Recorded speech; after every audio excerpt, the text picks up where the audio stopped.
Olá, pessoal! Bem-vindos! Estamos começando mais uma aula do nosso curso de Psicologia Jurídica online, gratuito.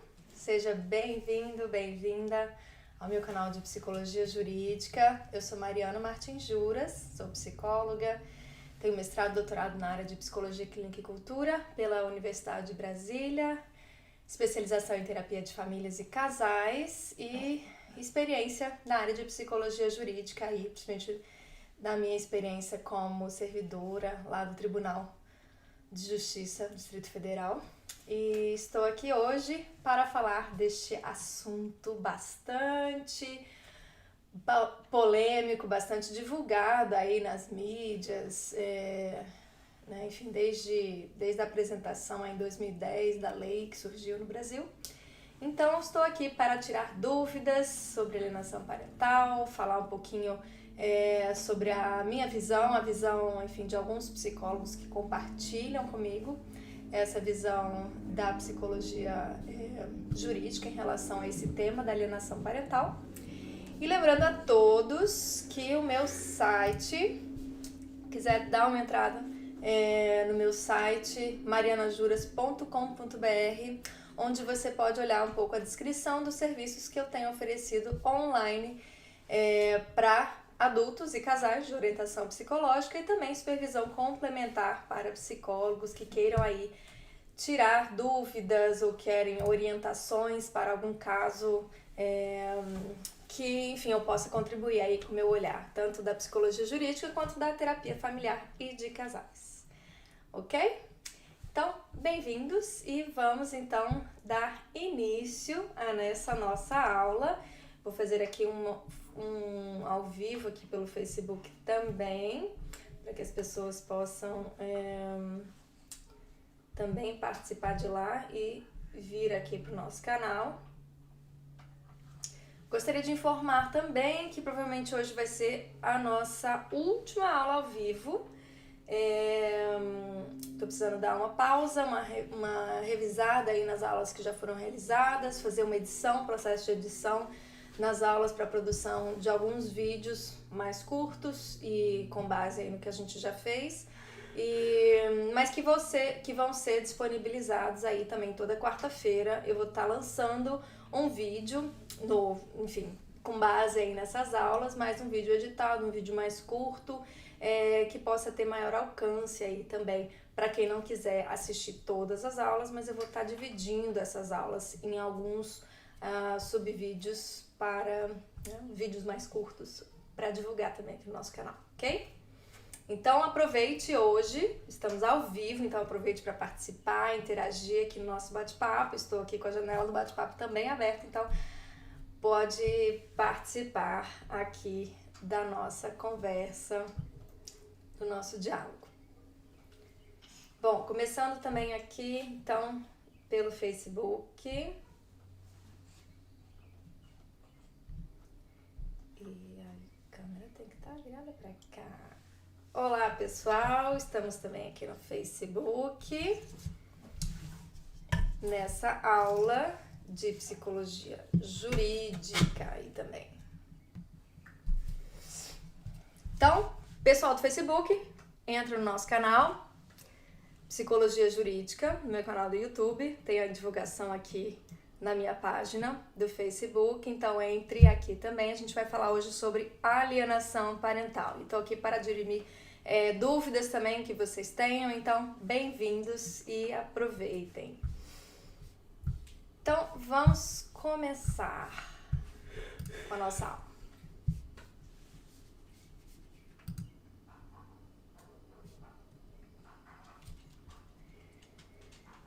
Então hoje nossa aula sobre a alienação parental, aí, esse tema tão interessante, tão importante aí na psicologia jurídica e bastante solicitado aí por psicólogos de diversas áreas aí que também têm se deparado com esse tema. Então é importante você saber do que se trata e como trabalhar aí com esse tema. Então vamos lá. De onde surgiu esse tema, a alienação parental? A alienação parental É um conceito que surgiu de um outro conceito chamado Síndrome de Alienação Parental, que foi um conceito construído, criado por um psiquiatra forense norte-americano chamado Richard Gardner na década de 70. Então, nos Estados Unidos, muitos pais buscavam aí o auxílio deste psiquiatra, que é um médico, para dizendo de casos em que os seus filhos estavam negando irem com eles, passando por uma situação de divórcio difícil e que as crianças estavam se negando a ir para as visitas. E aí Richard Gardner, um psiquiatra, fez uma série de estudos chegando à conclusão aí dessa síndrome de alienação parental em casos principalmente de disputa de guarda, tá? E o que ele criou esse conceito aí de síndrome de alienação parental? O que isso significa para Richard Gardner? Então, a síndrome de alienação parental é um conjunto de sintomas emocionais e comportamentais apresentados pela criança, ok? Então, a criança, em uma situação de divórcio destrutivo, de divórcio litigioso, em que ela fica com um dos pais, ela começa a apresentar alguns sintomas de difamar, desqualificar e alijar sem alguma justificativa um dos genitores. Então, essa criança, além de diretamente xingar, gritar, brigar, dizer que não quer ir nas visitas, e sem nenhuma justificativa. Então, Richard Gardner coloca a necessidade de que não haja nenhuma comprovação de que essa criança tenha sofrido alguma violência por parte de um dos genitores, então no caso aí o genitor alienado. Então existe um genitor alienador que faz uma campanha de difamação, então faz um processo de alienação parental para que a criança manifeste contra o outro genitor sem alguma justificativa, simplesmente porque sofreu uma lavagem cerebral de um dos genitores, para que odeie o outro genitor, sem nenhuma justificativa. Então, essa criança vai apresentar uma série de sintomas aí, que o Richard Gardner separa entre leve, moderado e grave. Então, uma síndrome mais severa, então que vai passando de algumas fases aí. Então ele, enfim, criou aí essa síndrome lá na década de 70, então já tem aí mais de 50 anos que ele criou e trouxe esse conceito aí para a área da psiquiatria forense, né, dentro aí do contexto jurídico. E a alienação, então qual é a diferença entre síndrome de alienação parental e alienação parental? Enquanto a síndrome é um conjunto de sintomas, quando a gente fala síndrome é um conjunto de sintomas, então é uma característica de uma doença, ok? E a alienação parental é o processo em que um dos pais vai fazer em relação ao outro. Então a gente tem, aqui no caso, vamos dizer, um genitor que fica com as crianças e realiza toda uma campanha de lavagem cerebral nessas crianças que vão agir contra o outro genitor, né? Aí aqui no caso dessa figura, a mãe. E aí pode ser, e aí a gente então vai configurar, temos no processo de alienação parental um genitor alienado, um genitor alienador e uma criança alienada aí manifestando a síndrome de alienação parental, que é essa campanha de difamação de um genitor contra o outro, em que a criança vai reproduzir o que um dos genitores a convenceu nesse processo de divórcio destrutivo. Muitas vezes um dos pais que se sai mais magoado, mais ferido, geralmente aquele que fica com a guarda. E aí o Richard Gardner, na sua história, defendeu principalmente homens, principalmente pais, que buscavam aí uma maior participação na vida dos filhos, enquanto muitas mães era ainda na época em que não existia guarda compartilhada, em que muitas mães mantinham a guarda unilateral, então ficava com a guarda dos seus filhos, e havia um processo de afastamento contínuo aí do pai, de um dos genitores, em relação aos filhos, né? Então muitos desses pais buscaram a justiça, buscaram esse psiquiatra, que fez aí uma série de estudos com estes pais e com os filhos para chegar aí nessa conclusão que ele criou, nesse conceito de alienação parental e de síndrome de alienação parental, tá?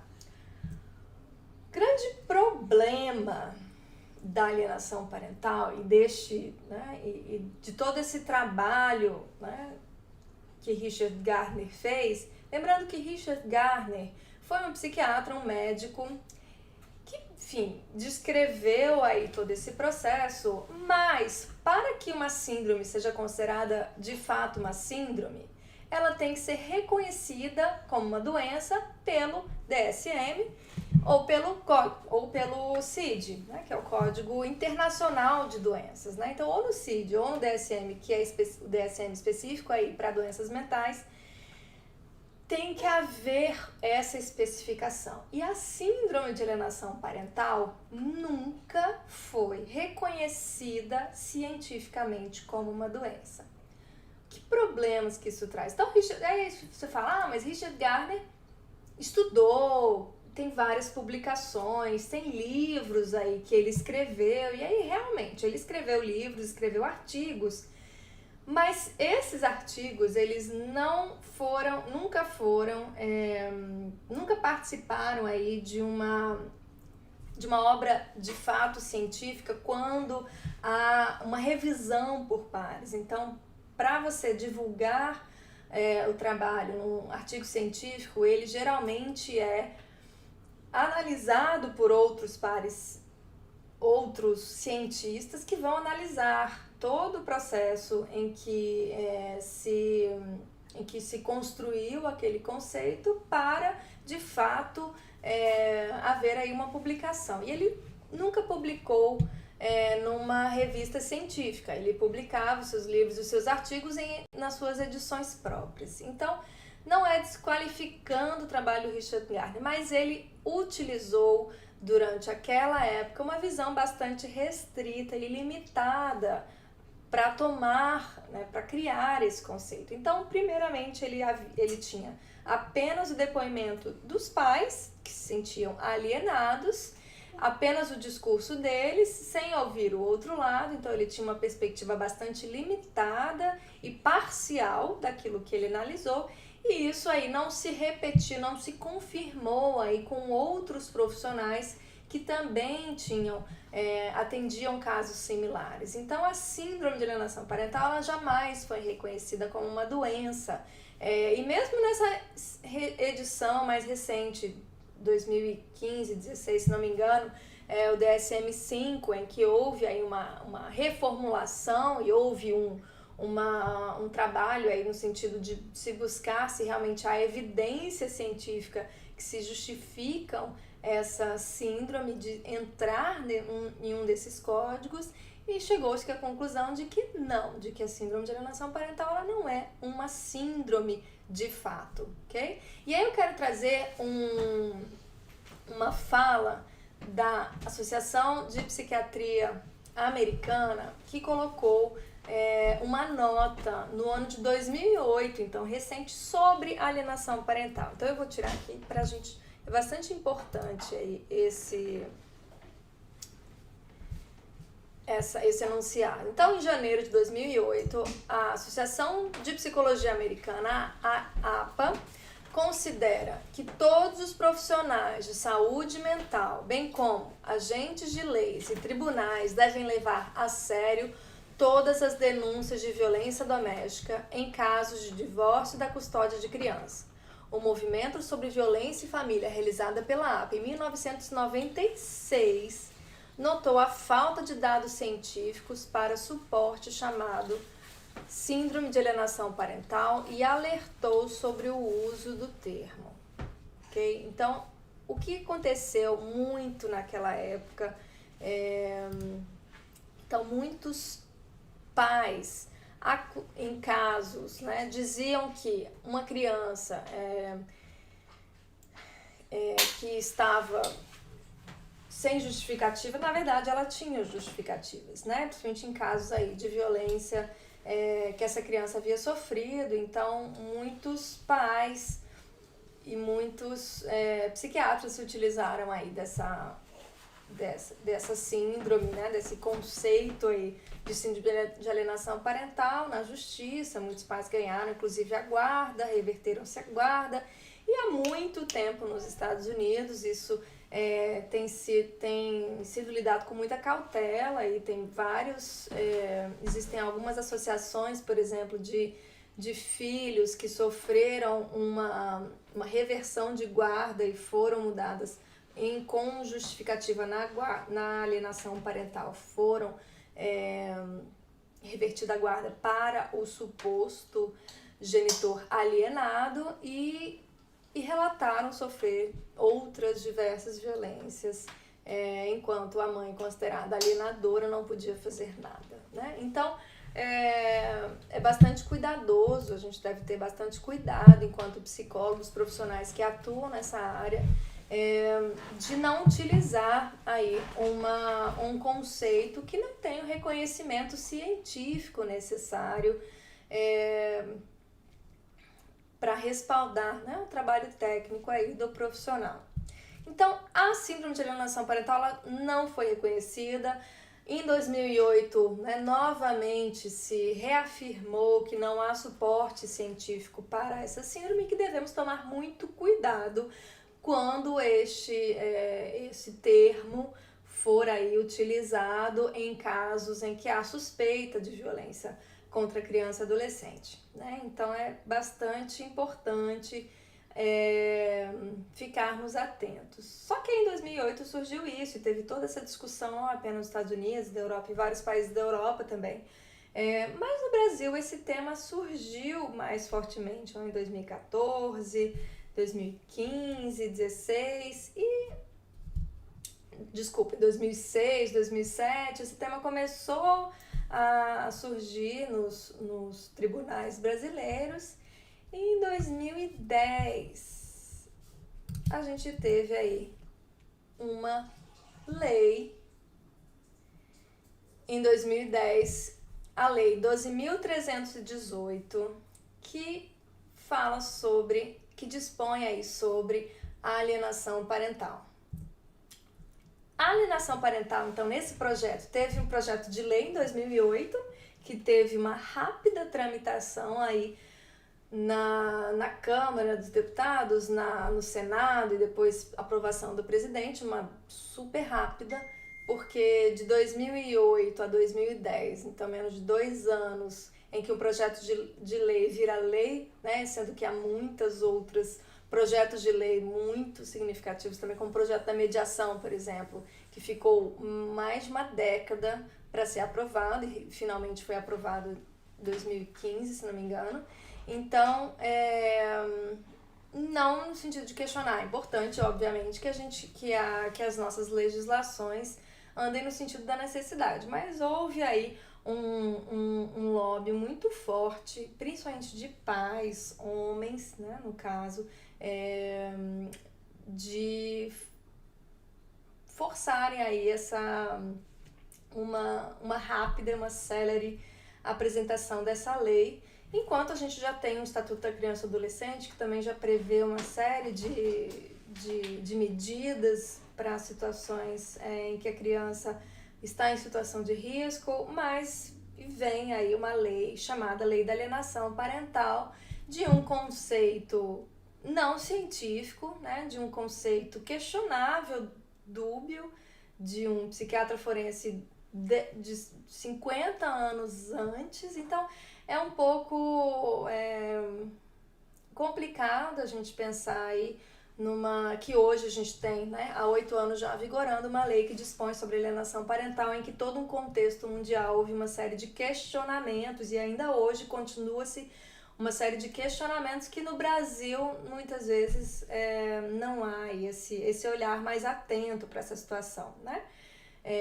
Porque às vezes é muito mais fácil uma situação tão difícil que é o divórcio destrutivo ou o divórcio litigioso, como a gente viu na aula passada, muito mais fácil você falar alienação parental e encerrado o assunto, a gente já define quem é o alienador, quem é alienado, essa criança, o que ela está falando não importa. Então é bastante complicado a gente utilizar-se de um conceito que precisa ter um olhar bastante cuidadoso e atencioso por parte dos profissionais que atuam, lidam nesses casos.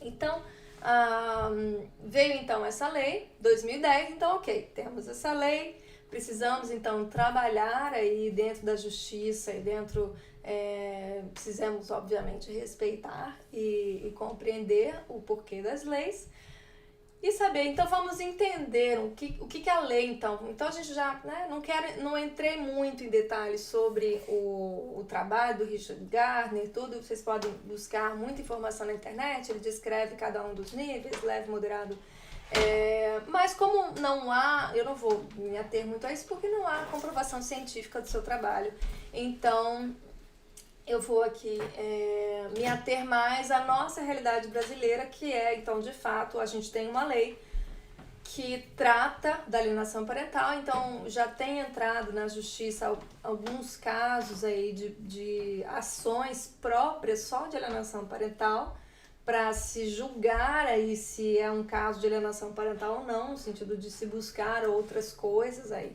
na justiça, então, principalmente nas varas de família, isso tem surgido bastante. Então, é uma realidade e a gente precisa entender e aprender a como profissionalmente lidar com isso, né? Então, qual é o objetivo dessa lei, né? Essa lei tem como principais objetivos definir o que é alienação parental, identificar e punir a alienação parental, tá? Então, esses são os objetivos dessa lei. E a gente vai falar de cada um deles para a gente entender. E também o link dessa lei na íntegra, tá? Não é uma lei muito longa, você pode ler ele na íntegra. Consta aqui também nos comentários, né? Na minha descrição do vídeo, você pode verificar. Então, vamos ver quais são as definições aí de alienação parental pela nossa lei brasileira. Então, a ação, né, de desqualificação do outro genitor, né? Então, lembrando, vai se diagnosticar e se identificar aí quem é o genitor alienador. Então, o genitor alienador é aquele que desqualifica constantemente o outro genitor, é aquele que desautoriza o outro genitor, então desautoriza a sua autoridade parental. O genitor alienador também impede, dificulta o contato, né? Então ele vai impedir, criar justificativas ou dificultar ao máximo esse contato. Então, às vezes, marcar um lugar e não ir, marcar um lugar e ir para o outro lugar, dizer para a criança que não foi. Então, uma série de ações aí no sentido de impedir ou dificultar esse contato. Então, nos dias da visita não estar em casa, no lugar marcado. Então, todo esse processo aí de dificultar aí o contato com o genitor alienado. E também omitir informações, então informações escolares, informações sobre médico, consultas, informações sobre a criança, importante, né? Então vai omitir, não informar aí uma série de informações, por exemplo, domicílio também, até, né, chega a situações de não dizer aonde mora, que enfim, uma tentativa aí de afastar, né, constantemente o genitor alienado. Então, e também apresentar falsas denúncias, né, e falsas denúncias de crimes, né, então falsas denúncias de violência, falsas denúncias de abuso, falsas denúncias de violência conjugal, dizer coisas que não aconteceram, né, então uma série de questões aí que a lei define como alienação parental. Tá? A gente tem que tomar um pouco de cuidado porque muitos desses processos, como a gente falou na última aula, são processos característicos de uma situação de divórcio destrutivo. Então, a desqualificação, a desautorização, a omissão de informações, essa dificuldade de ir e vir durante as visitas. A gente sabe que tem uma série de pais, e a gente também viu na outra aula aí anterior, a do divórcio destrutivo, falando sobre tipos de pais após o divórcio, né? Tipo de relacionamento entre os casal, aquele ex-casal que são os inimigos ferozes, ou companheiros zangados, ou os duetos dissolvidos, são aqueles que têm maior dificuldade e que vão apresentar uma série desses comportamentos.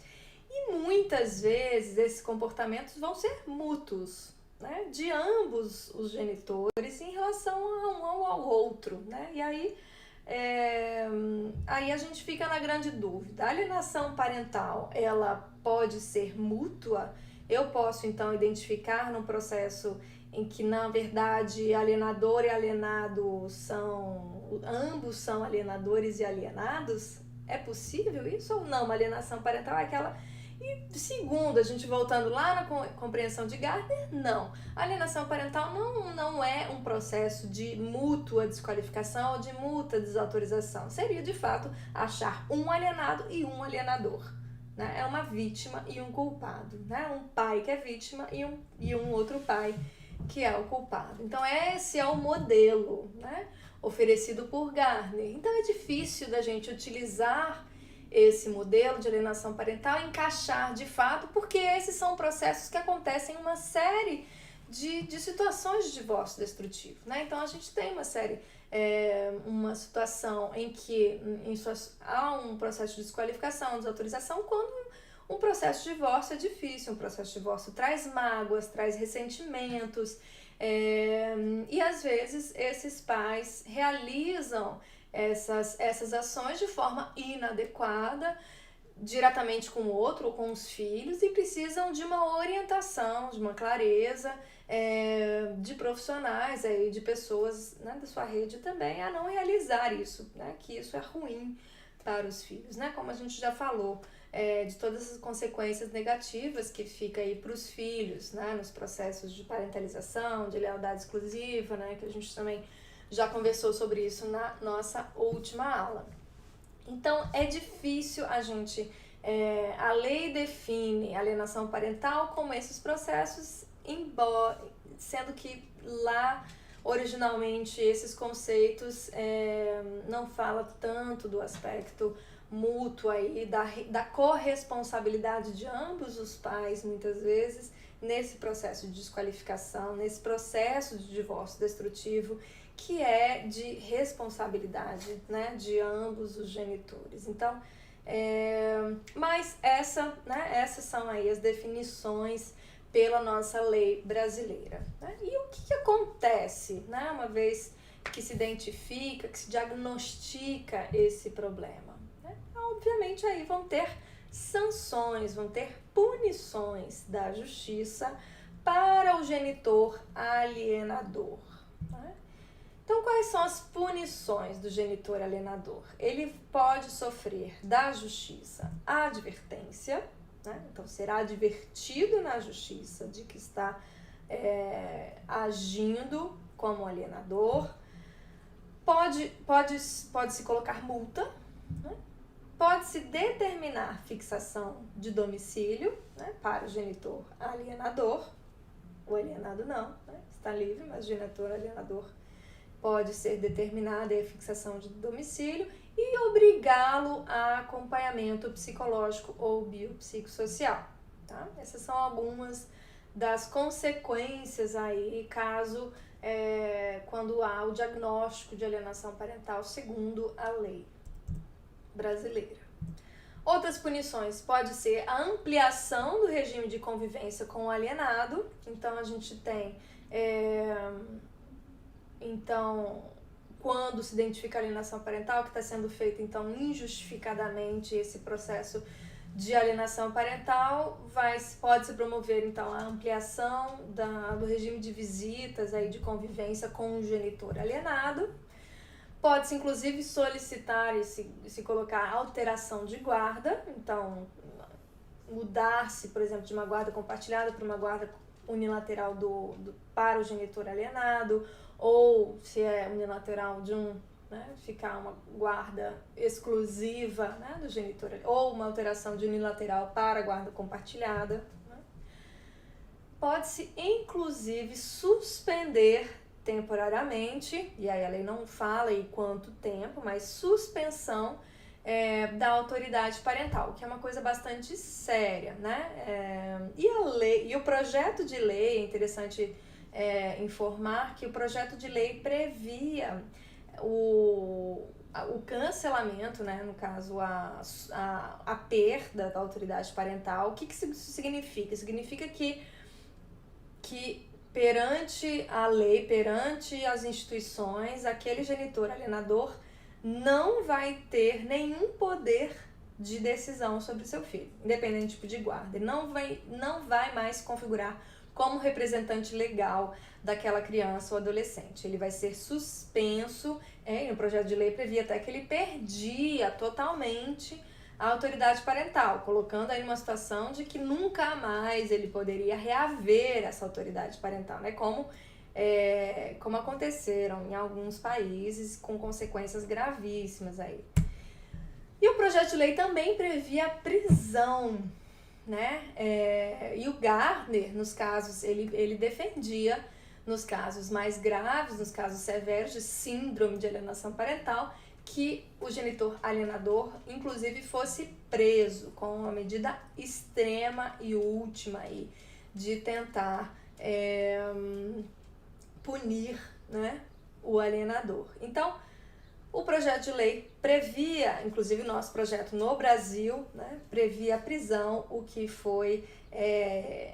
que não foi sancionado, né, pela presidência, inclusive passou pelo Congresso, pelo Senado, essa previsão, mas que foi vetado, né, pela sanção presidencial. O que é bom, porque senão, enfim, a gente teria aí mais uma prisão civil, né, de ordem civil, nas situações de família, né, e aí imaginem, né, a situação como seria uma visão bastante punitiva, né, do Estado aí sobre esses pais aí que são considerados alienadores, tá? Então é uma visão bastante simplória da realidade, é uma visão de busca de culpados e de vítimas. Então o alienador é aquele que é o tempo todo buscado aí na justiça ou pelos profissionais como aquele agente causador único, e o outro genitor alienado, uma completa vítima, uma pessoa que não tem responsabilidade alguma pelo que está acontecendo, pelo processo de relação aí dessa família, né? Ele é apenas uma vítima desse processo de alienação parental. Então essa visão simplória, ela é bastante... ela cai como uma luva dentro da justiça, né? Porque essa visão médica, essa visão punitiva, essa visão bem restritiva de uma situação, muitas vezes nos coloca um olhar enviesado, um olhar simplista de uma situação que é muito mais complexa, né? Como são muitos os casos de divórcio destrutivo que se apresentam na justiça. Todos os casos de divórcio destrutivo, eles não se encaixam perfeitamente aí na definição da alienação parental, porque é muito difícil a gente ver aí o caso em que apenas um dos pais precisa ser responsabilizado, enquanto o outro, enfim, é uma vítima. O genitor alienado nada fez, nada pode fazer a não ser aí esperar o aval da justiça. Então é bastante complicado, e a gente vai ter aí ao longo dessa aula hoje algumas reflexões sobre esse modelo médico, esse modelo bastante punitivo que essa lei trouxe, né, para o nosso ordenamento jurídico brasileiro.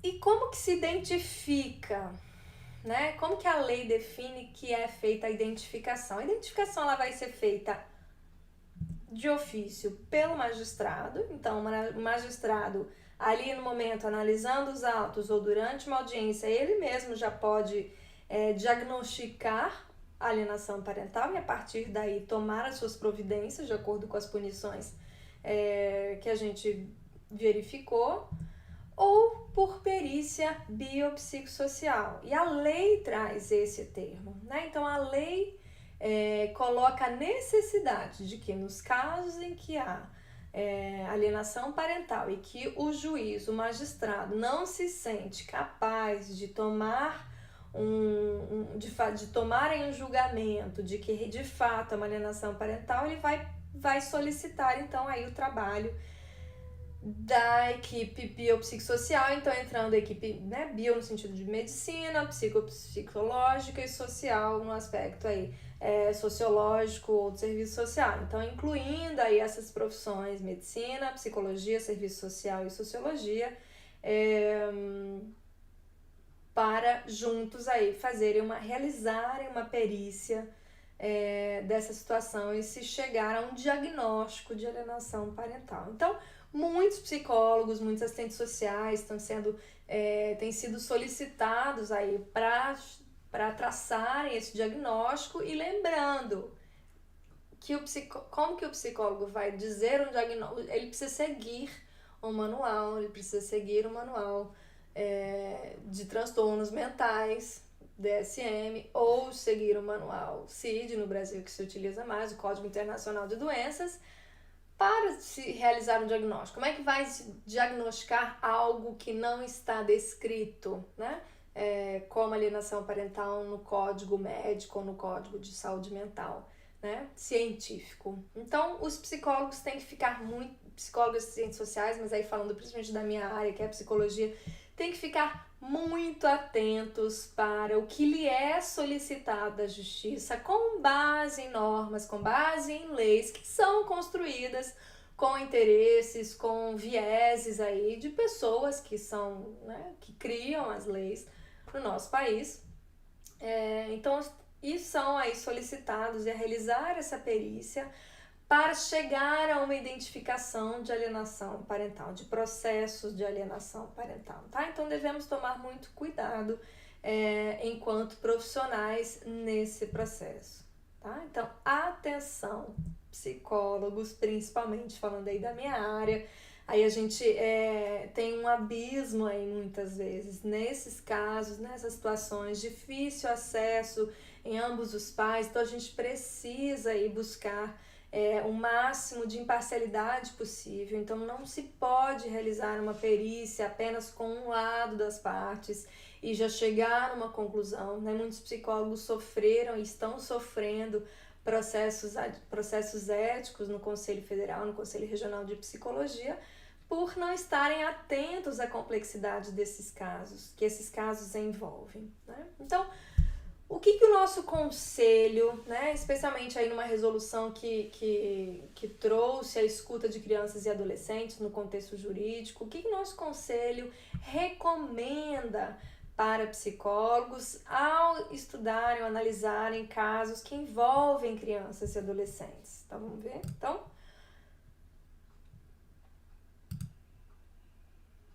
Então, antes de ver o que o nosso conselho fala, eu vou passar, depois eu volto para essa discussão. O Conselho Federal diz que o psicólogo, na escuta de crianças e adolescentes, deverá fundamentar a sua intervenção em referencial teórico, técnico e metodológico reconhecidamente fundamentado na ciência psicológica, na ética e na legislação profissional, de acordo com a especificidade de cada caso. Então, isso é uma resolução do Conselho Federal de Psicologia. Então, a gente precisa fundamentar o trabalho da perícia psicológica, que envolve, obviamente, escuta de crianças e adolescentes, fundamentando aí a sua perícia em referencial teórico, técnico e metodológico científicos. Lembrando que o conceito, o termo alienação parental não é reconhecido cientificamente, tá? Não existe fundamentação científica para esse termo. Muito pelo contrário, existem muitos questionamentos científicos a este termo. Existem outros conceitos científicos dentro, por exemplo, da teoria familiar sistêmica, como divórcio, destrutivos, lealdades familiares, os processos que a gente já viu de triangulação, que a gente já viu aí na nossa aula anterior, né? Tudo baseado em fundamentos científicos, enquanto a alienação parental aí já vem de uma situação duvidosa em termos científicos, tá? Então é importante que o psicólogo esteja bastante atento para a forma como se posiciona e no que está embasando o seu conhecimento, está embasando aí a sua intervenção. Então é por isso que sempre no relatório, eu sempre oriento psicólogos que estão escrevendo relatórios, pareceres, e eu também me coloco à disposição para supervisionar a elaboração de documentos psicológicos, para que se busque o máximo de qualidade possível. Então eu sempre oriento a incluir citações científicas, técnico-científicas, de termos, jargões da psicologia aí que a gente muitas vezes utiliza em relatórios, mas que tragam uma visão clara e científica daquilo que está sendo analisado em cada caso. E é em cada caso, cada situação é diferente da outra. Quando a gente tem um conceito caixinha que aparentemente se encaixa perfeitamente em uma série de casos, né? E é isso que aconteceu quando a alienação parental, quando surgiu a lei, quando surgiram várias informações na mídia sobre isso, muitas pessoas começaram a se identificar. Nossa, mas eu já sofri alienação parental, eu sofro alienação parental, eu convivo com alienação parental.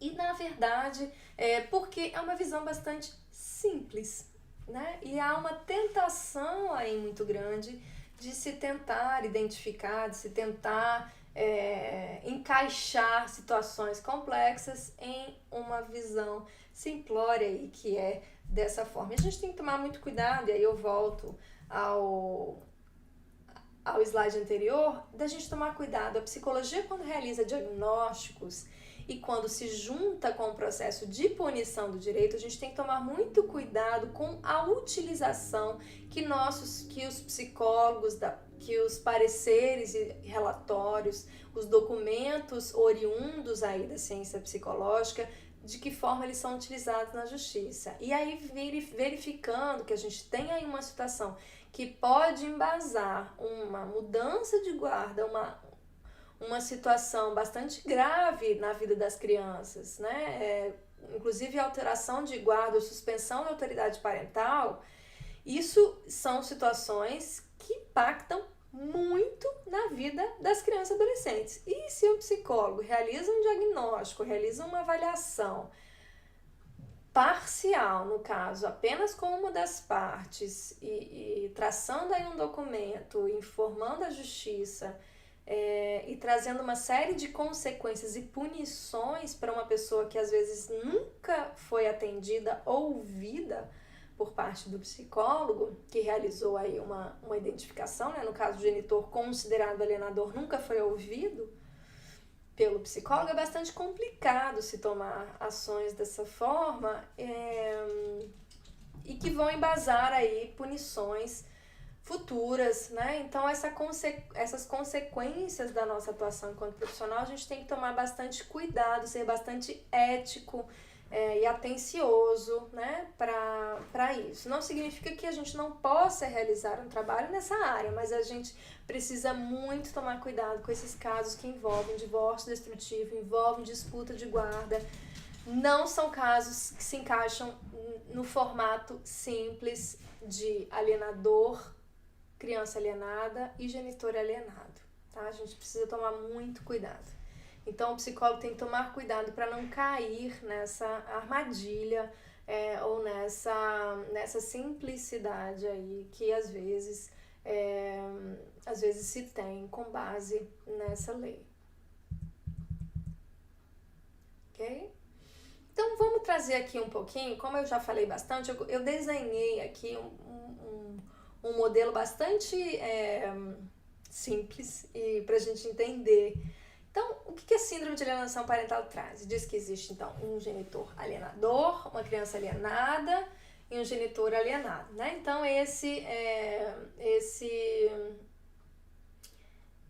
essa visão bastante linear, bastante direcional, diretiva aí de um contra o outro, em que o genitor alienador influencia e oferece aí uma lavagem cerebral na criança, essa criança alienada vai agir aí contra o genitor alienado. Então é uma visão linear, simplista, né?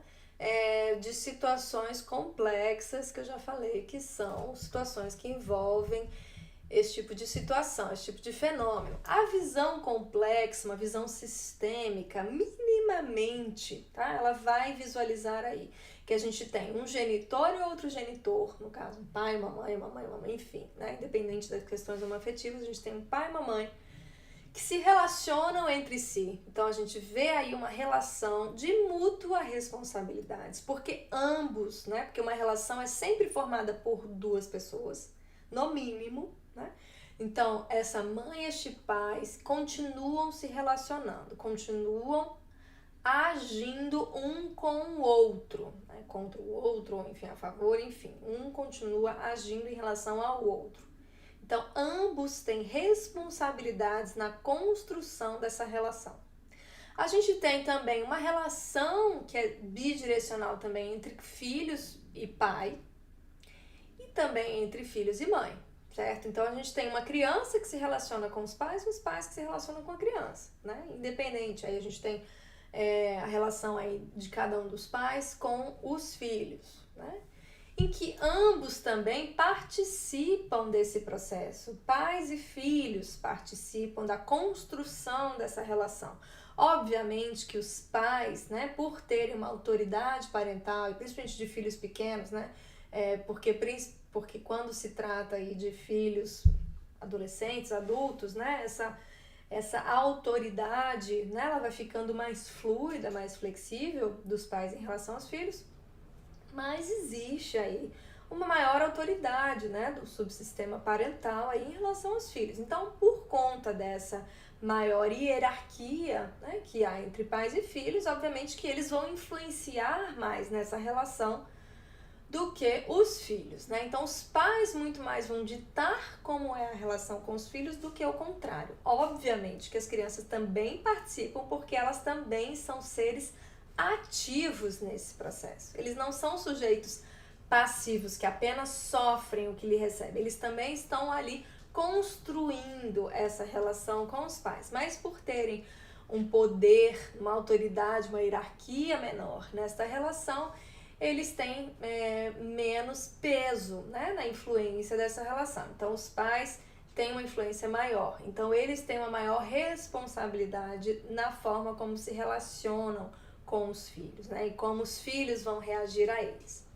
E a gente tem uma outra relação aí bastante importante nesse caso, né? O quanto que a relação entre os pais, e a gente viu isso na aula passada, então se você não viu, vai lá e veja, porque está aqui disponível para você ver. A gente faz uma análise aí dessas relações, desses triângulos que acontecem nos casos de divórcio destrutivo. Então, quando uma relação entre pai e mãe é uma relação destrutiva, conflituosa, de raiva, animosidade, obviamente que esta relação entre os pais vai impactar os filhos, né? Vai trazer um impacto emocional, psicológico, e às vezes até físico, de saúde também, como eu já trouxe na outra aula, para os filhos. Vai trazer uma consequência. Então, não é apenas... Então, como a gente vê aqui no modelo anterior, né? Nesse modelo aqui, no modelo da síndrome de alienação parental, a gente tem apenas uma visão lateral. Não, uma visão de que um afeta o outro, que afeta o outro. Enquanto aqui nesse modelo, a relação entre o par parental ela é desconsiderada, né? E a gente precisa o tempo todo considerar e pensar na relação entre o par parental após um divórcio, né? Esse é o foco maior após uma situação de divórcio. Como este ex-casal está se relacionando e quais são as mútuas responsabilidades que ambos desempenham na manutenção dessa relação destrutiva, dessa relação litigiosa, dessa relação violenta aí para os filhos, né? Que para entre eles e que afeta aí negativamente os filhos. Então a gente precisa trazer uma visão mais complexa, mais sistêmica, né? Para situações que envolvem o divórcio, né? Principalmente aqueles divórcios mais destrutivos, ok? Então esse aqui é um modelinho básico para a gente pensar uma visão complexa aí do que se chama alienação parental, do que se quer aí corroborar. Né? E aí eu acho complicado utilizar o termo alienação parental, porque a alienação parental é isso aqui, né? A gente tem uma visão de alienador e alienado, né? A visão complexa, né? Ela não corrobora com o termo alienação parental, né?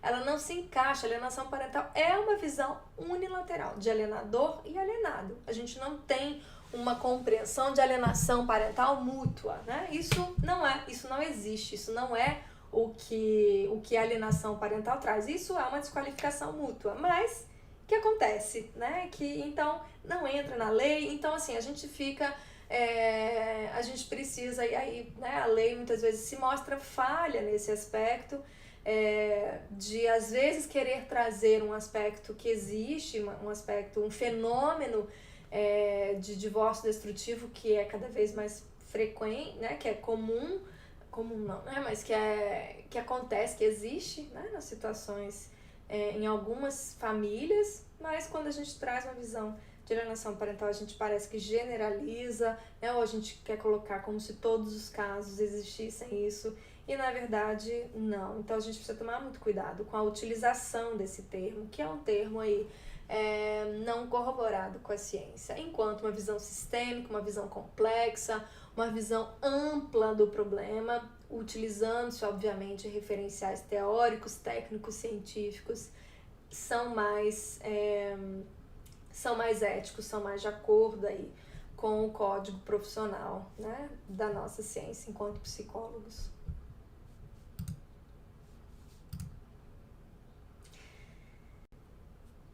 Então, falando, né, então aqui a gente tem o que acontece, né, a gente já viu isso um pouco sobre isso na aula anterior, quando a gente falou de lealdades, processos de lealdades familiares, lealdade exclusiva, né, um dos genitores. O que está por trás disso? O que acontece com as famílias? Então, quando as crianças aí se mostram mais apegadas a um genitor e se mostram mais reativas a outro genitor, é preciso se considerar vários aspectos nisso, tá? E não apenas um processo de lavagem, né? E aí um processo simplista de dizer uma lavagem cerebral ou de que há um alienador por trás disso. A gente precisa pensar que o processo de divórcio, né, ele traz uma série de desdobramentos aí para esse contexto familiar, principalmente para os filhos, né, que se sentem muitas vezes perdidos, se sentem sem saber o que fazer. Muitas vezes os próprios pais estão perdidos nesse momento de crise familiar, e os filhos aí vão tentar estratégias de como lidar de uma forma mais segura, né, para que eles se sintam mais seguros em algum momento. Então, esse processo de rejeição de um dos filhos por um dos genitores, ele é um fator multideterminado, né? Ele tem uma série, como eu falei, o próprio processo de divórcio pode levar aí a um processo de lealdade temporária, né, dessa criança a um dos genitores. A idade da criança, né? Então se essa criança é muito pequena e depende muito de um dos genitores, aí principalmente falando de uma relação materno-filial, que a gente sabe que muitas vezes é muito mais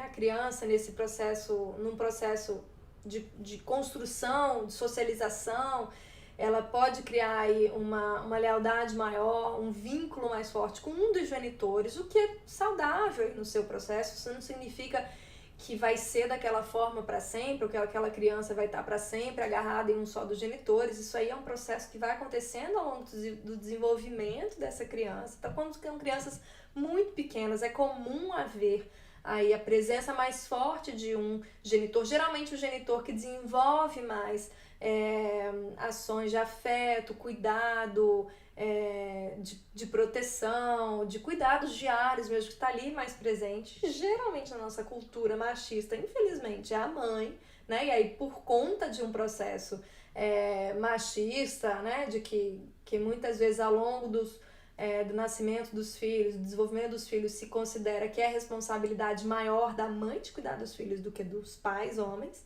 né? Então cabe aí uma ponderação aí de quem é esse genitor em função da cultura que a gente vive. Então, se a gente vive numa cultura que favorece, que coloca a mãe como mais importante na criação e desenvolvimento dos filhos do que o pai, né? E aí isso sendo divulgado por ambos, pai e mãe, né? Por homens e mulheres, divulgando essa cultura machista, a gente vai ter sim uma cultura, um processo em que as crianças se sentem mais aliadas aí à mãe, principalmente quando são pequenas.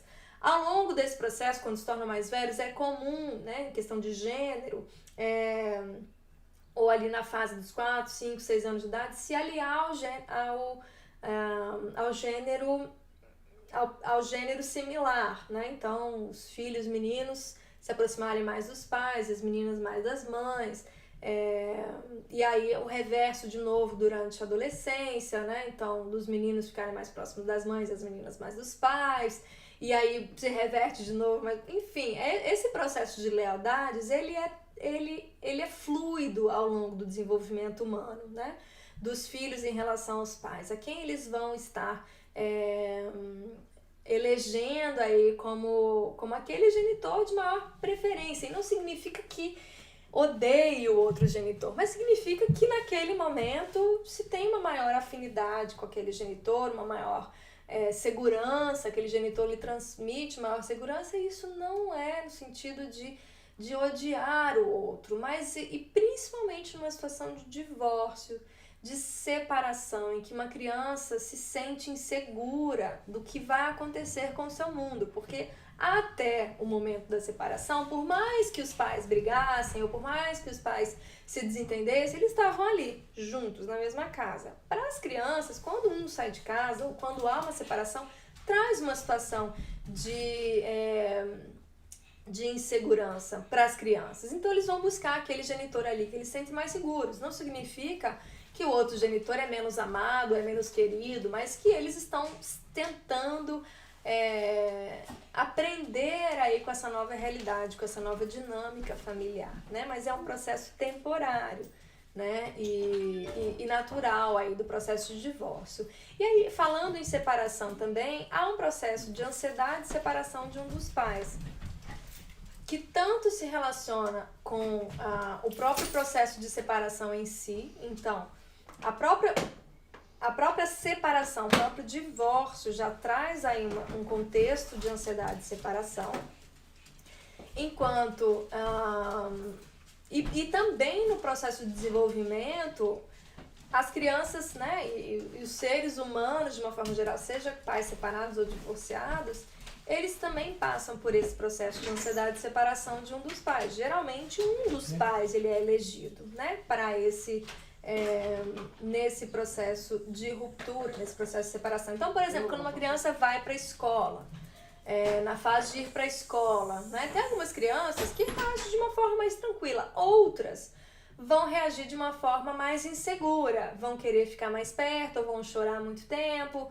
vão querer que o pai ou a mãe fique. Também vai depender de como que esse pai, a segurança também, e como que esse pai e essa mãe lidam também com o próprio processo de separação também em relação aos filhos, né? Porque é difícil também ver o filho ir, ver o filho se separando, né? Um filho que era tão próximo, tão grudado, tão junto, né? É um processo de desligamento, né? Um cordão umbilical que vai se rompendo e que vai se alargando.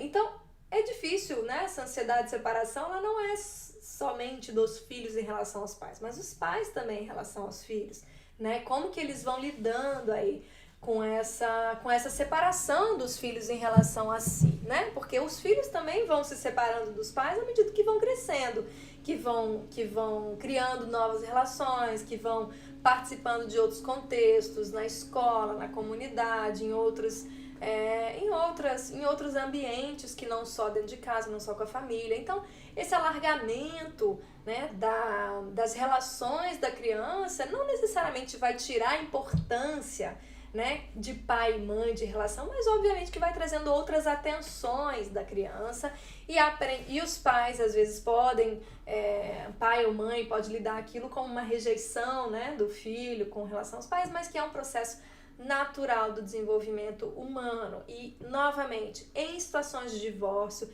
esse processo de rejeição, ele é comum, mais comum do que a gente pensa. E quando a gente fala, então meu filho está me rejeitando, é porque a mãe ou o pai é um alienador. E aí, não, a gente precisa pensar o que está acontecendo na vida dessa criança, como que essa criança... não necessariamente, né, é um dos pais que está desqualificando, pode ser também, né, também, e não apenas uma situação de alienação parental, né? Então, quando eu trago alienação parental, é uma questão muito simples da gente entender um processo que é tão amplo, tão complexo, que são esses casos que envolvem aí quando uma criança... E aí, vai dependendo do manejo dos pais, essa rejeição pode, né, ou essa interpretação de uma rejeição, esse processo aí de lealdade a um dos pais pode ir minimizando ou pode se acirrar, dependendo de como os pais vão manejar esse processo. E aí ambos os pais juntos vão aí trabalhar, vão aí lidar com o processo de desqualificação, ou como é que eles vão lidar com essa criança, e às vezes vão até afastar ainda mais, né, essa criança daquilo que, ao invés, né, de compreenderem, buscarem uma forma mais amorosa, né, mais adulta, né, de se aproximar, né, ou de restabelecer essa segurança aí no relacionamento com os filhos. E lembrando sempre que tipo de relação que você estabelece com o seu ex-cônjuge, com o seu ex-parceiro ou parceira, que também pode estar influenciando essa criança a sentir que precisa tomar lado, que precisa tomar partido, né? Então, muitas vezes, esses pais estão agindo de uma forma infantilizada, agindo de uma forma destrutiva um com o outro, e os filhos às vezes se sentem na necessidade de tomarem partido ou de elegerem um em detrimento do outro, né? E muito em função da relação que os pais estão tendo após a separação, tá? Então a gente precisa pensar nesse fator, nesse processo aí de rejeição ou de lealdade como um processo amplo, multideterminado, e não simplista, né, como o conceito de alienação parental propõe. E a gente tem que tomar muito cuidado, né, porque a lei da alienação parental ou o processo, né, a compreensão de síndrome de alienação parental, muitas vezes, né, invisibiliza a voz da criança, né? Essa ideia de que a criança sofreu uma lavagem cerebral de um dos genitores é colocar que a voz do alienador prevalece sempre e que ele tem o poder aí de manipular essa criança, né? Então, obviamente que crianças menores, que crianças pequenas, né, dependendo de como os pais vão lidando com isso, elas são mais suscetíveis a sofrerem, né, um processo de manipulação. Mas, né, com o passar do tempo, essas crianças vão, né, e principalmente com como se relacionam com o outro genitor, né, o que vão vendo também do outro lado, como vão começando a fazer maior sentido, né, da sua vida ou das falas, né, que lhes são apresentadas, né? Então os pais vão tendo menos poder aí né, no aspecto da criança, quando, né, ao longo do seu processo de desenvolvimento. Mas no processo de alienação parental, né, nesse termo, a voz da criança ou do adolescente ela é menosprezada, ela é, na verdade, aniquilada, né? A criança que fala ou que diz qualquer coisa contra o outro genitor, se não for provada, se não for comprovada, ela é desqualificada, né? Então essa criança, ela é calada, ela tem a sua voz minimizada, menosprezada, aniquilada, como se o que ela estivesse falando é puramente repetição do outro genitor, né? Obviamente, novamente eu falo, crianças pequenas, né, ali, principalmente até os seus 6 anos, 5, 6 anos de idade, elas são mais suscetíveis a repetir, né, o que os pais lhe falaram.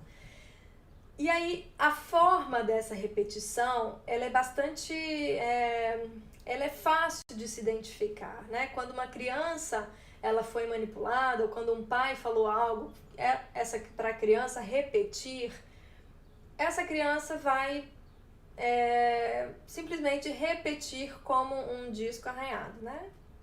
Vai falar aquela frase descontextualizada, ou sem sentido, ou sem conexão com outras histórias. Ela vai aparecer de uma forma bem maquinária, como uma fala de um adulto mesmo, né? Obviamente que tem crianças que são mais maduras, ou que mas a gente também não pode menosprezar que as crianças começam, mesmo crianças com 5, 6 anos de idade, elas já começam a entender o que acontece, a fazer sentido daquilo que elas escutam, daquilo que elas estão vendo. Então não é apenas um processo daquilo, né? A criança não é apenas uma máquina daquilo que ela escuta, daquilo que ela vê, né? Ela não é uma reprodução.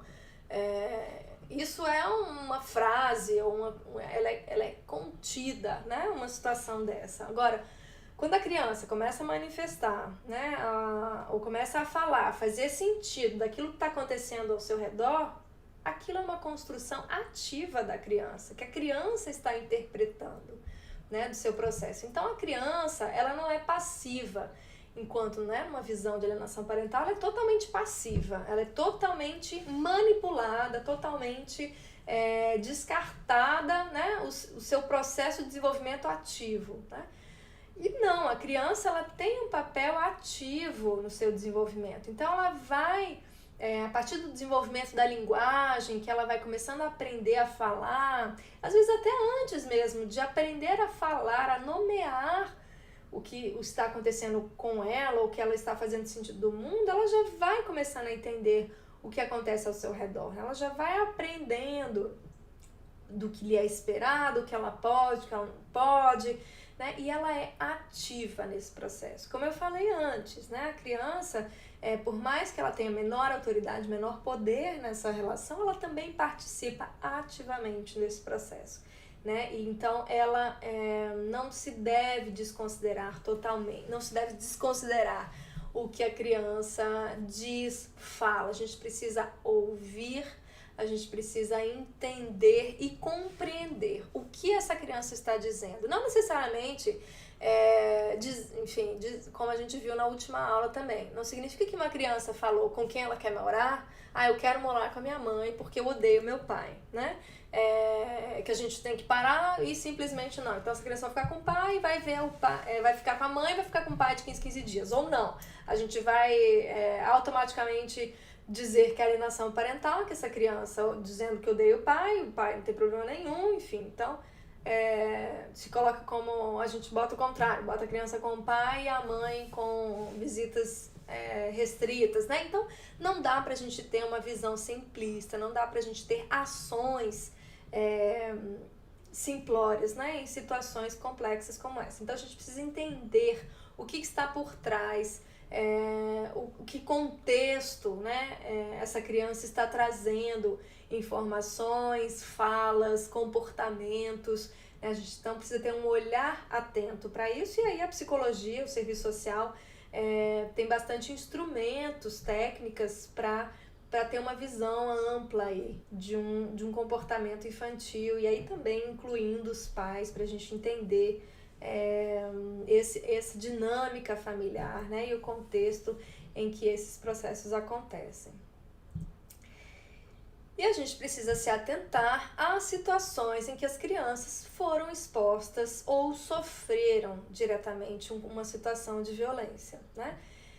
Quando uma e quando a gente menospreza a voz de uma criança, dizendo que ela não quer ir na visita, ou às vezes ela nem sabe por quê, mas ela sente na relação com o genitor que se diz alienado, ela sente uma animosidade também, né? Como eu coloquei no meu trabalho de mestrado, um dos pais que argumentava no seu processo judicial que a mãe era uma alienadora e que ele estava sofrendo alienação parental, ele mesmo, o próprio pai e a criança relataram situações em que no momento da visita do pai em relação ao filho, o pai desqualificava a mãe para o filho, o pai dizia que o menino estava com as atitudes muito semelhantes à mãe e agia de uma forma muito agressiva com o garoto, né? E isso foi levando ele a dizer que ele não queria. Já era um menino de 11 anos, já dizia o que ele queria, o que ele não queria, não significa que ele precisa, mas ele dizia que não queria ver o pai. E começou a dizer que não ia. E o pai começou a se sentir, né, rejeitado pelo filho, desconsiderando todos esses processos que aconteceram na situação de divórcio, colocou aí como uma questão de alienação parental, e a gente precisa entender essa fala, esse processo aí de dizer que não quer ir para uma visita, ou dizer que não quer ver um dos pais de uma forma mais ampla, de uma forma mais complexa, né? E aí quando há situações em que essa criança é exposta, então, por exemplo, se ela é exposta a uma situação de violência entre os pais, quando ela vê, é normal, né? É esperado que essa criança sinta que tem uma lealdade ao genitor, que ela sente que está menos favorecido naquela briga, por exemplo. Então é comum a criança se sentir mais leal ao lado mais frágil, né, que ele ou ela, que é filho, entende naquele processo. Da mesma forma, crianças que sofreram algum processo de violência por um dos pais também podem aí desenvolver, né, uma reação a um dos genitores. A gente precisa estar muito atento a isso. E nem sempre essas violências, elas são fáceis de serem comprovadas, né, na justiça. Então, a gente precisa estar muito atento para a violência familiar, para o contexto de violência familiar, que é mais comum do que a gente quer admitir, aceitar, né? Então, e lembrando, né, que as violências, elas podem ser física, pode ser violência emocional, psicológica, sexual, né? Existem uma série de violências que essa criança pode sofrer ou ter sofrido por parte de um dos genitores, e isso impacta, né, na forma como ela reage, como ela lida aí nesse contexto. E às vezes numa situação de divórcio, essas questões ainda, né, se acirram ainda mais, né, se mostram mais presentes, enfim. E aí a gente precisa entender e levar a sério quando uma criança denuncia, quando diz para algum adulto que ela sofreu algum tipo de abuso, seja ele físico, psicológico ou sexual, por parte de um dos pais, como a gente viu aí na regulamentação, né, da Associação de Psicologia Americana.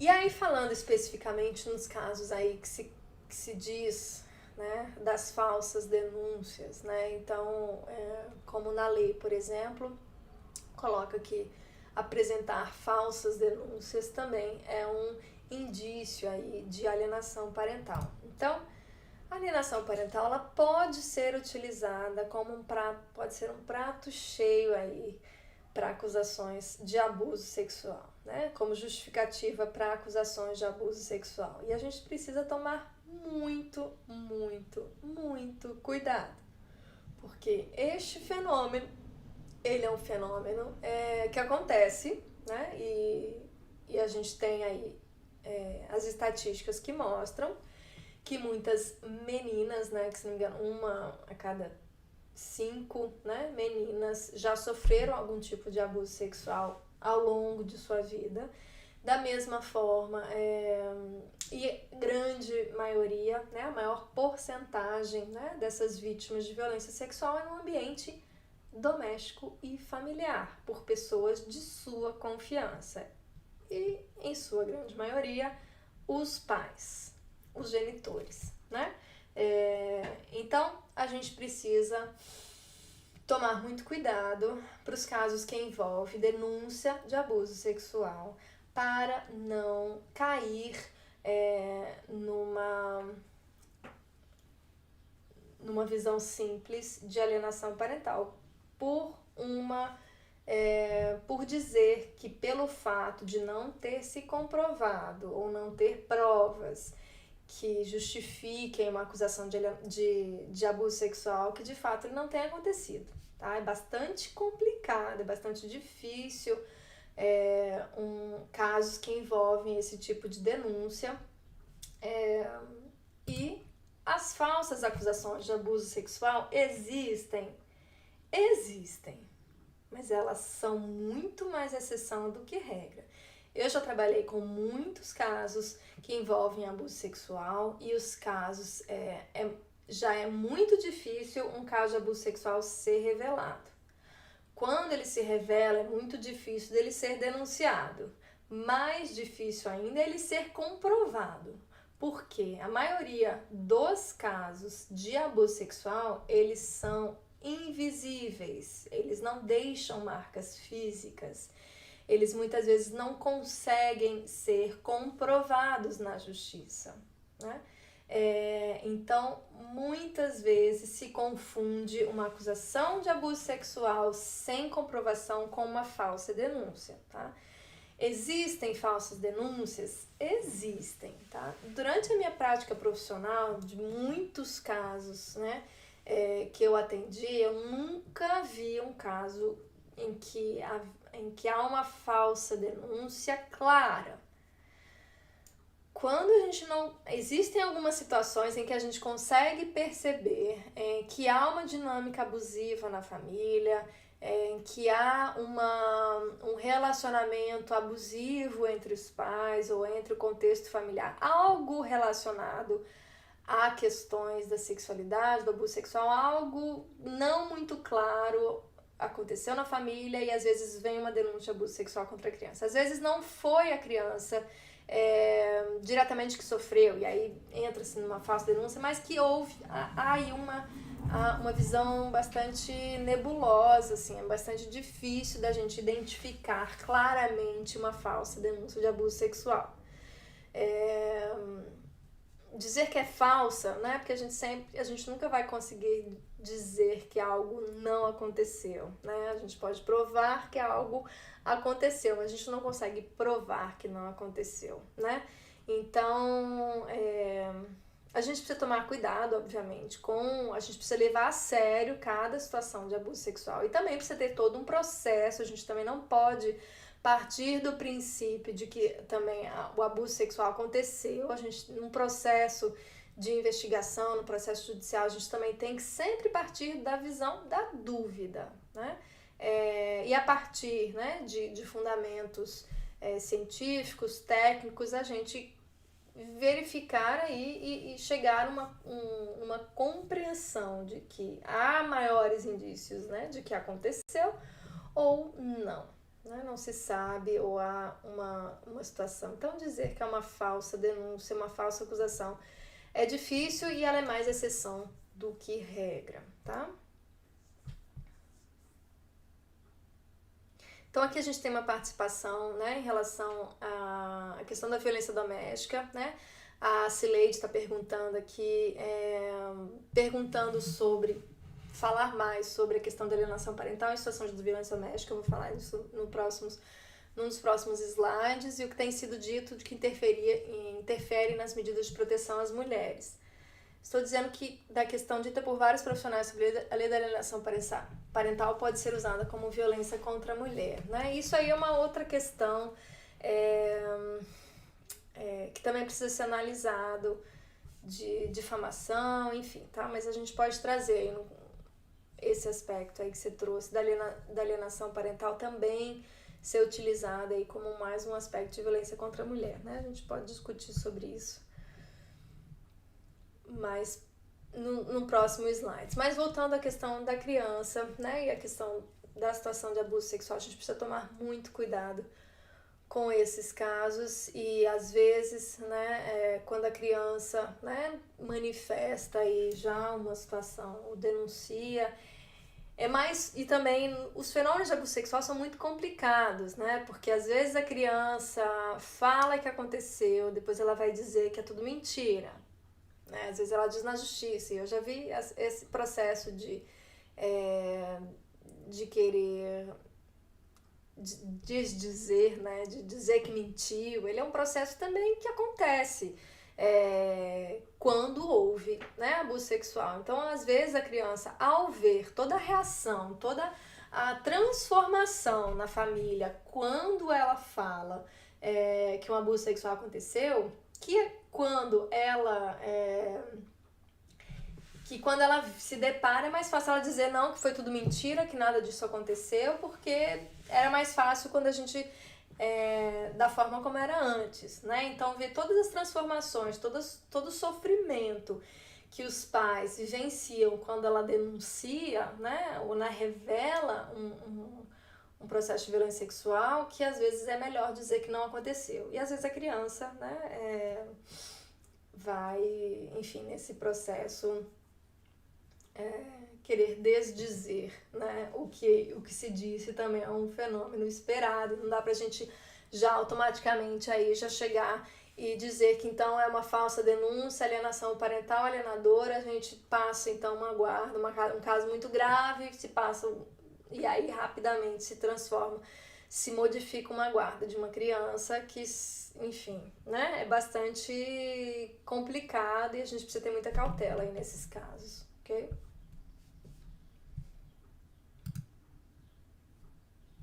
E aí, né, a gente precisa também se atentar às situações de violência contra a mulher, né?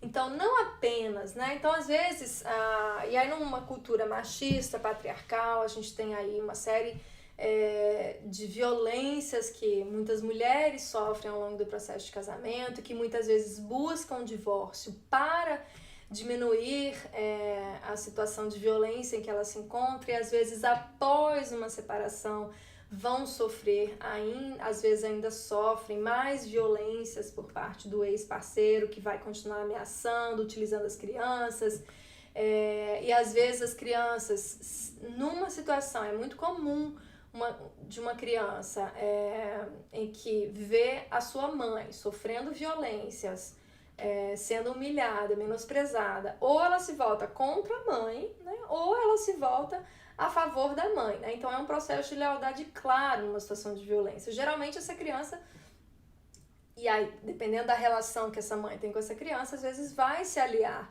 à mãe e uma mãe fragilizada numa relação, né, muitas vezes pode continuar sofrendo um processo de violência após uma separação e ser colocada aí como alienadora, né, dos filhos, sendo que a gente tem aí sim, às vezes, uma série de violências, né, que estão acontecendo ou que aconteceram num processo de separação e divórcio ou até mesmo durante o casamento, né? Então a gente precisa tomar muito cuidado também em casos que envolvem violência doméstica e aí também que envolve violência familiar de uma forma geral. A gente não pode, a gente precisa sempre, vou colocar essa luz escura.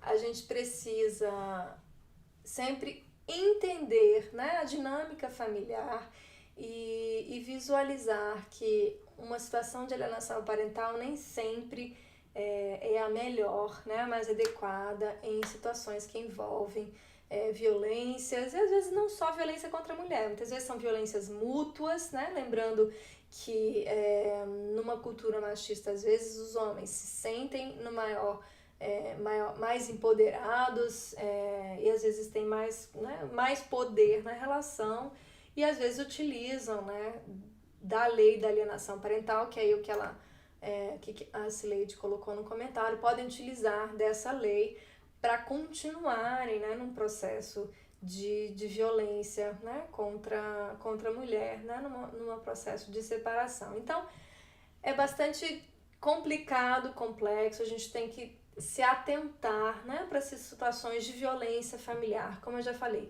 que acontecem, que é muito comum nas famílias, né, existirem processos de violência, tanto durante o casamento quanto após uma separação, e os profissionais precisam estar bastante atentos para esses processos de violências que muitas vezes, né, perpetrado por ambos os genitores, né, ou por um dos genitores.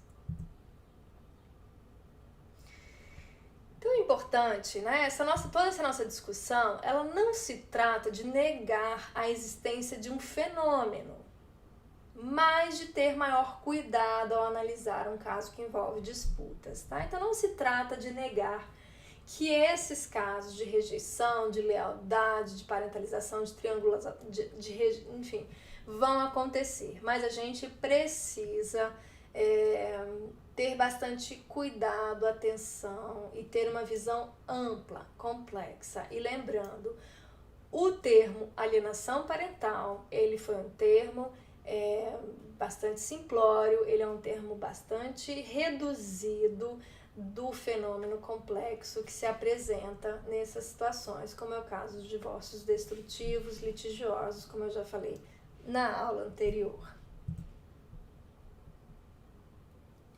Então, psicólogos, cuidado com generalizações, cuidado em generalizar a alienação parental para todos os casos, né, que se assemelham a uma situação como essa.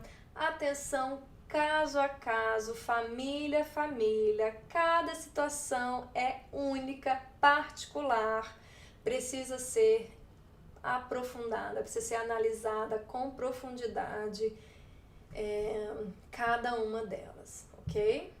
Atenção para casos de violências invisíveis, aquelas violências que não deixam marcas, como abuso sexual, como abuso psicológico. Então a gente precisa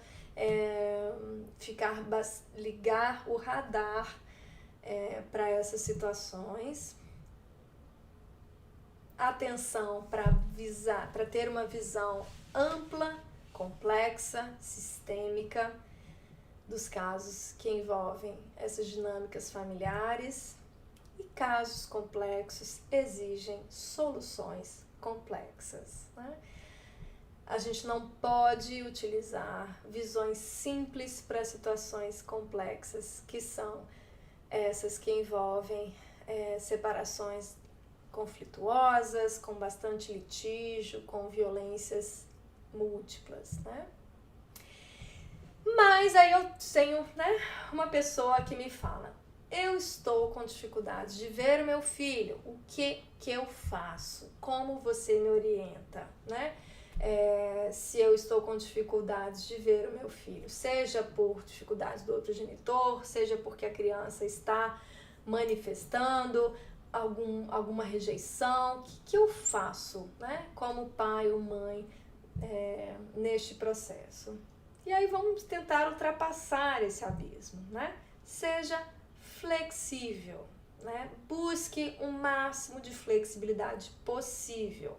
Se não é possível um diálogo, busque a justiça e tente sempre diálogo. Se não é possível, use, né, se ampare, né, nas decisões que foram tomadas, né, sendo flexível quando possível, né? Tenha paciência, mas é muita paciência, né? Como eu falei, uma situação de divórcio, né, ela pode demorar 2 anos, 3 anos, né, para cicatrizar, para se entrar num processo. Então é um processo doloroso, difícil, nem sempre os genitores estão na mesma fase, né, da situação de divórcio. Então às vezes o outro ainda está com muitas mágoas, ressentimentos, e é preciso ter muita paciência, porque o divórcio é muito doloroso e pode ser muito difícil de aceitação aí por um dos genitores. Então, também paciência com o ex-parceiro, paciência com a criança, que também está passando por um processo difícil, dolorido, é difícil, né, para uma criança. Às vezes tem crianças que lidam, né, às vezes rapidamente, mas às vezes podem demorar aí nesse processo de separação. Então, ter paciência. Jamais use violência, né? Jamais se utilize de violência, seja por palavra, seja dita, palavra escrita, seja física, enfim, nenhum tipo de violência. Então a paciência ajuda muito, né, em situações de raiva, estresse. Então não tome decisões animado pela raiva, né? E aí animado é porque às vezes a gente toma decisões motivado aí pela raiva, pelo ressentimento. Espera a raiva passar, dá um tempo, às vezes não é só um dia, 2 dias, 3 dias, às vezes uma semana para se tomar uma decisão, mas não tome decisões com raiva, né? Com sentimentos, com ódio, com mágoa, com rancor. E aí, para que, né, não se tome ações precipitadas, e muitas vezes a violência vem de um contexto de raiva, né, de um contexto de animosidade, aí, de se sentir injustiçado, né, enfim, então tenha paciência. Nesses casos é fundamental buscar ajuda profissional. Não fique buscando somente ajuda dos amigos ou ajuda dos familiares, tente não envolver, né, os familiares nesse processo. Busque ajuda de um profissional.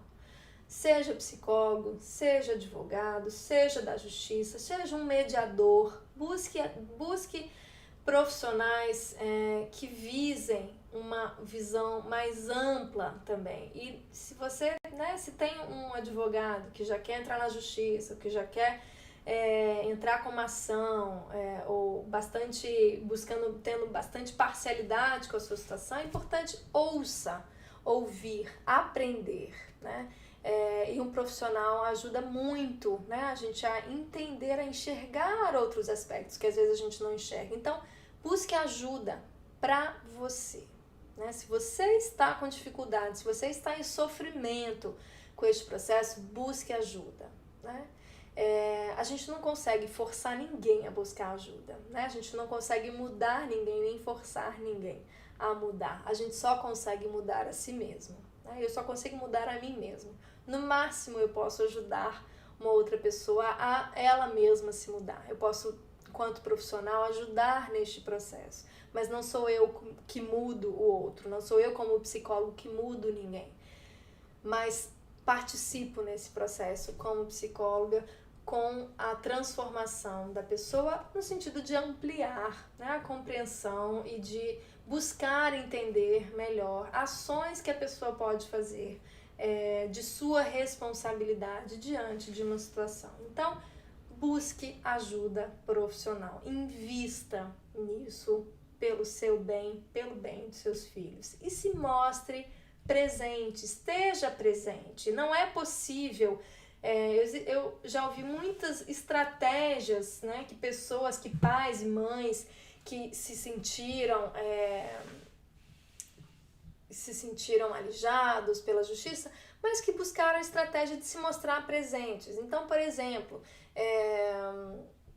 se você está, enfim, se você não pode ver o seu filho na escola, você não pode visitar o seu filho, esteja lá, se faça visto pela criança. Vá às visitas, por mais que que é difícil lidar com a rejeição, é difícil lidar com esse processo, às vezes com os filhos, né, dizendo coisas que você não gosta de ouvir, enfim. É importante se mostrar presente, paciente, respeitador e que você está ali presente, porque você não desistiu, né, do seu filho. Então, não desista. do seu filho, da sua filha, dos seus filhos, porque está difícil. Porque está difícil de vê-los, está difícil de encontrá-los, porque é difícil de acessá-los, seja por telefone, seja por pessoalmente, enfim. Se está difícil, busque ajuda e busque formas de contornar, inclusive buscando a justiça, né? É importante também buscar a justiça para casos em que esteja sentindo que o seu filho, né, ou sua filha, os seus filhos estão sendo prejudicados nesse processo. Então, é no sentido do bem-estar das crianças. Então, não desista do seu filho, da sua filha, dos seus filhos, né? Muitos pais falam, né? Já fiz de tudo.